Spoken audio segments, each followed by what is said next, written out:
speech atau kelas kata. Kita beralih ke slide selanjutnya.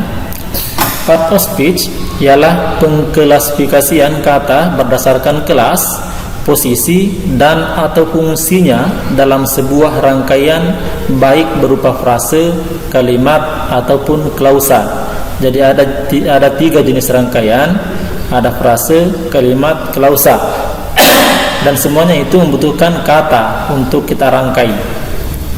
Jadi kata di sini kita klasifikasikan, kita tentukan kelasnya atau jenisnya berdasarkan posisi atau fungsinya. Jadi bukan berdasarkan kamus ya, bukan berdasarkan kamus, melainkan berdasarkan posisi atau fungsinya. Bisa saja di kamus misalnya kata tersebut merupakan noun atau kata benda, tapi karena dia berfungsi atau berposisi sesuai posisi adjektif, maka kita kategorikan kata tersebut sebagai adjektif, meskipun secara kamus dia adalah noun. Jadi kita menentukan kelas kata berdasarkan posisi atau fungsi sebuah kata, bukan berdasarkan kamus. Oke? Kelas kata bahasa Inggris dibagi ke dalam 8 jenis. Jadi ada 8 jenis kelas kata bahasa Inggris. Itu akan kita bahas satu persatu. Yang pertama adalah noun ataukah kata benda. Noun atau kata benda definisinya ialah kata yang digunakan untuk menamai benda, baik benda konkret ataukah berwujud maupun benda abstrak ataukah tidak berwujud. Benda konkret dan abstrak dia merupakan benda, maka masuk dalam kategori noun ataukah kata benda. Contohnya Husain, book. Husain ini adalah berwujud, book juga berwujud berarti dia konkret, pen berwujud berarti dia konkret, knowledge dia tidak berwujud maka dia abstrak, water air dia berwujud maka dia konkret. Kalau honesty kejujuran dia abstrak, tidak berwujud, tidak bisa diindrai wujudnya, seperti itu. Jadi ada 2 jenis kata benda. Yang pertama benda yang konkret, dan yang kedua benda yang abstrak, berwujud dan tidak berwujud. Kemudian jenis-jenis noun ataukah jenis-jenis kata benda. Ada beberapa jenis kata benda. Yang pertama concrete noun, ialah noun yang bisa dideteksi dengan menggunakan panca indera. Jadi jenis yang pertama untuk noun adalah concrete noun ataukah yang bisa dideteksi dengan menggunakan panca indera kita. Contohnya car, bed, wife, wine, water. Wine ini tidak bisa dilihat tapi bisa kita rasakan, maka kita bisa menggunakan, kalau kita tidak bisa menggunakan indera penglihatan untuk melihat, kita bisa menggunakan indera perasa ya, peraba untuk merasakan wine ini, water, etc. dan seterusnya. Itu jenis noun yang pertama. Kemudian jenis noun yang kedua ialah abstrak noun atau noun yang tidak bisa dideteksi menggunakan panca indera. Di abstrak ada konkret, ada abstrak. Sebagaimana di definisi tadi, ada konkret dan ada abstrak noun. Ada yang bisa diinderai dan ada yang tidak bisa diinderai. Contohnya kindness, honesty, freedom, wisdom, dan lain-lain. Jadi semua noun yang tidak bisa diinderai maka dikatakan sebagai abstrak noun. Kalau dia bisa diinderai maka dikatakan sebagai concrete noun. Itu yang kedua. Kemudian yang ketiga, collective noun. Collective noun ialah sekumpulan benda dan dianggap sebagai satu kesatuan ataukah dianggap tunggal. Dalam artian meskipun ia banyak, jumlahnya banyak, tapi karena ia kolektif ataukah sekumpulan, maka dianggap sebagai benda tunggal. Contohnya committee, panitia ya. Banyak panitia, meskipun banyak panitia, tapi karena ia berkumpul dalam satu sekumpulan atau kolektif, maka dikatakan sebagai tunggal. Family banyak, ini ada anak, ada bapak, ibu, nenek dan seterusnya.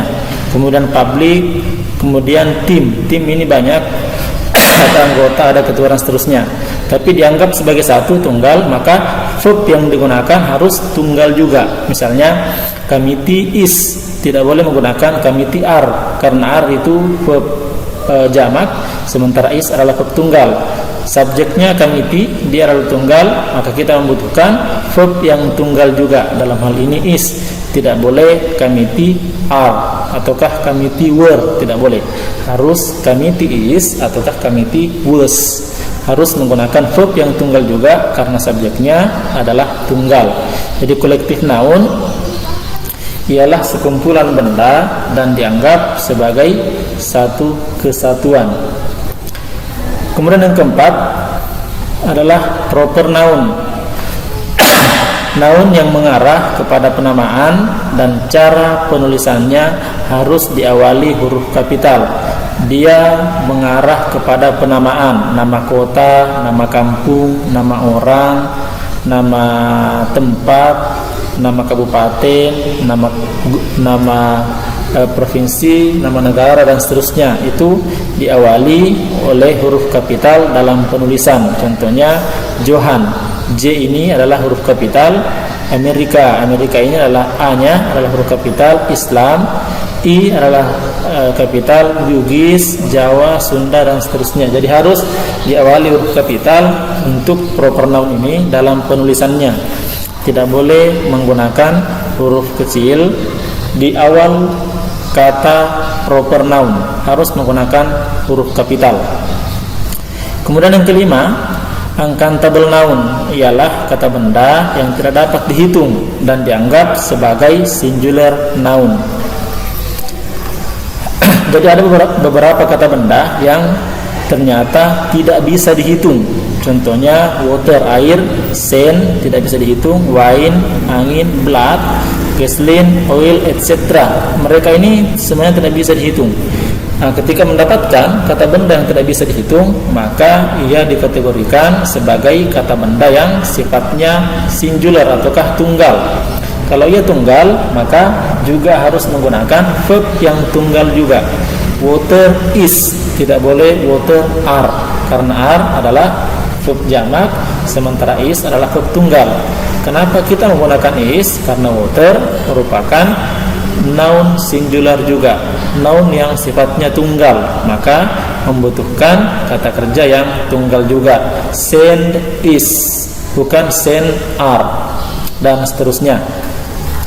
Kemudian yang keenam, countable noun ialah noun yang dapat dihitung. Jadi kalau tadi ada uncountable, ada an ya, berbedaan di sini. Uncountable tidak dapat dihitung, maka juga ada countable noun yang dapat dihitung. Countable noun ini terbagi dua, ada singular noun, kata benda tunggal, dan ada plural noun, kata benda jamak.